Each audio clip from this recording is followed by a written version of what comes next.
Question 34. Given the electron configurations, X is 1s2, 2s2, 2p1, and Y 1s2, 2s2, 2p6, 3s2, 3p5. The formula of the compound formed between them is A.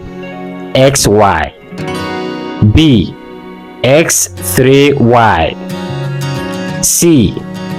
XY3, D. XY2.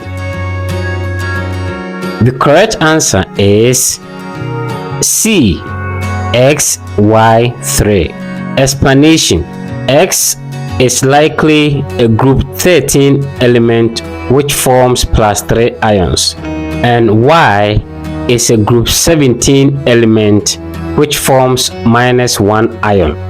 So 3 atoms of X are needed to balance 1 Y atom to give XY3.